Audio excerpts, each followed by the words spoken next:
Hey guys, I just want to share with you a new piece of gear I got and that I modified. I'm a big fan of gear that can be multi-used. I carried an extra strap with me, a suspension strap. Say I got a bigger tree that my strap won't get around, I can use this extra strap to extend the suspension. I can also use it as a belt. The main reason I carry an extra strap is I like to hang my backpack on a tree. As opposed to just laying it on the ground and trying to get stuff out of it. I'd wrap it around a tree and then use a carabiner to hang the backpack on that. So that's a piece of gear that I have that's multi-use. I just picked up this Frogg Toggs poncho. You can find this on Amazon. I actually got this one from Walmart and I believe I paid around $10 or $12 for this. It's very lightweight. And the reviews on it are great. I know a couple people who have this and say that, you know, as far as keeping out the rain, this keeps you very dry. It's also breathable. With that being said, and just to let you know off the bat, this is not my idea. I've just expanded upon it.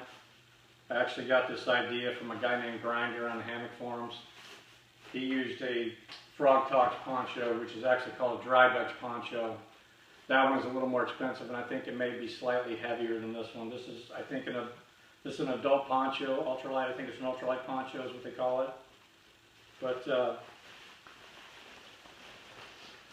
what I got it for, besides to use as a poncho, which is its intended use, is I've run this rope through each end. And I've tied a loop on each end, on both sides of this. And what I'm going to use this for is an underquilt protector. Those of you who are on hammock forums, I know you've heard of an underquilt protector. I don't think they've been around that long. I think it's a fairly new idea. You can actually buy them from 2QZQ. They actually make them specifically for an underquilt protector. So like I said before, I like gear that's multi-use, and Grinder, he had one of these, and he actually just took the ends of it, and he had some rope that he would just, you know, cinch up the end like your hammock, and then suspend it off of his hammock suspension. I actually wanted to do something different because I didn't want to carry anything extra, and I wanted it to be incorporated into the poncho itself so that, you know, I didn't have any extra gear that I needed to carry around for this. It's all in the poncho, which is why I ran this rope. I also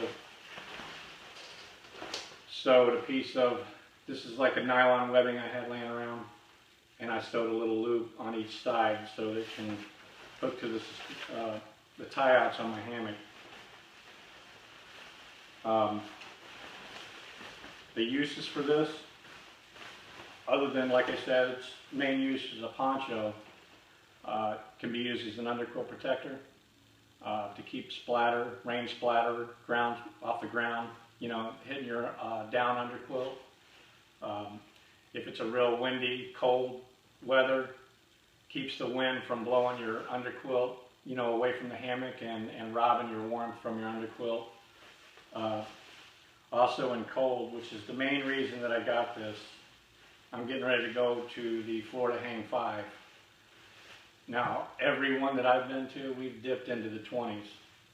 My underquilt's rated 40 degrees. I've taken it lower than that, roughly around 35 degrees. I've even had it, I think, to around freezing and been okay. But I'm pushing the limits of that. This, I believe, will probably at least add another 5 to 10 degrees to that, you know, especially by wrapping around that underquilt and keeping the warmth in. So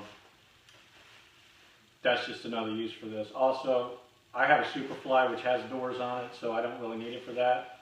But if you had a tarp that was open on the ends and you wanted to close off one end of your tarp, you could also use this to close off and use it as a door on one side of your tarp to keep the wind and, you know, the rain out. So I really love the idea that this can be used for 3 or 4 things, and I'm only carrying one item. And I know how weight conscious backpackers are, and I am too. I did weigh it with the stuff sack that it comes with and the modifications that I've done to it came to 9.7 ounces. Now I don't carry the bag. I just wad it up and put it in the outside pocket of my own backpack and carry it that way. So, I mean, with the buttons and stuff on this, I'm sure you're saving at least 2 ounces by not carrying this bag. So you're roughly 7 to 7.5 ounces just with the poncho. With that being said, I'll take you outside and we'll set this up and I'll show you how it works. Okay, as you can see, I got the poncho attached to the hammock underneath the underquilt. The main thing is you want to make sure that the poncho liner is fitting loosely and not compressing your down. So when you're in the hammock, just make sure that the suspension is loose enough that the poncho just actually hangs under the underquilt. So I'll get in and show you how it all works.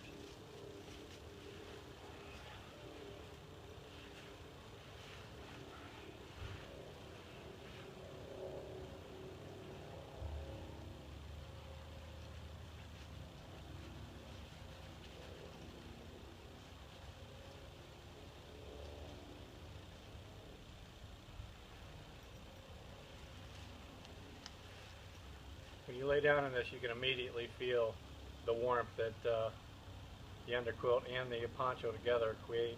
I mean, it's probably 60 degrees out today, and I can immediately feel when I lay down just the warmth that's contained in there. So let me get the camera off and I'll show you how I got this rigged up. Okay, hopefully you're going to be able to hear me. I got a guy out here chainsawing, so I'll try to make this quick. As you can see, here's the end that I've got cinched up with this cord. This is some cord I had laying around. There's running up here, it's a loop on each side. And I have attached a plastic S-peener here that's resting on my speed hook.